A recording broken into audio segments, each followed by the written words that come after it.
So when you're going through and diagnosing a vehicle and you're checking scan data, how are you sure that that data is always 100% correct? You really need to use a lab scope to double check and see what the component's actually doing. And wouldn't it be nice if you had a way you could compare them both on the same screen to see what's going into the computer and what's coming out of the computer? Well, we got a really easy way to do that, so I'm going to show you. All right, so the car is all hooked up. So first, let's take a look at the scanner data to see what we got going on. Now, I have the intake air temperature sensor voltage pulled up over here so I can take a look at it and see what's going on. It says it's reading about 3.03 volts. I'll actually make that full screen and make it a little easier to see there.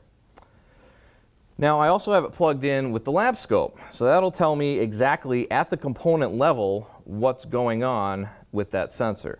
So if I go into my fuel injection system, and I'm going to find the intake air temperature sensor, then I want to do a DC voltage test, right? Because I'm reading voltage coming out of the scanner, so I want to see the voltage going in to the computer.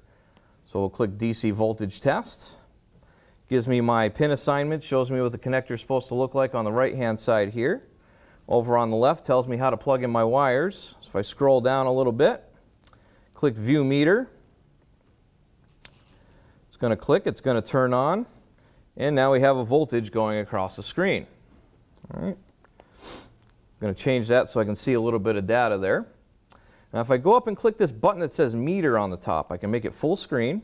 And if I click that one more time, it's going to turn it into a window. So I can adjust it, move it around, do whatever I might need to do to see what I need to see. Now I can go back over to the scanner by hitting the home key, going back to scanner.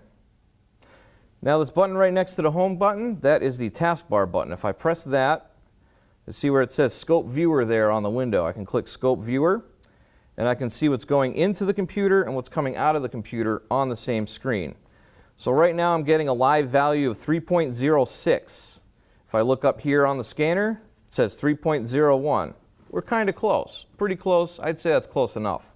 So we know that this is working.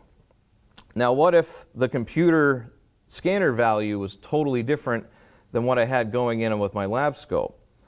Well, I'd always say that the lab scope is going to tell you exactly what that component is doing because it's plugged in right at the component. Now, if the component's good and the computer's bad, next thing I would do is unplug the lab scope, follow that wire back where it goes right to the front of the PCM, and plug it in there and double check my signal there.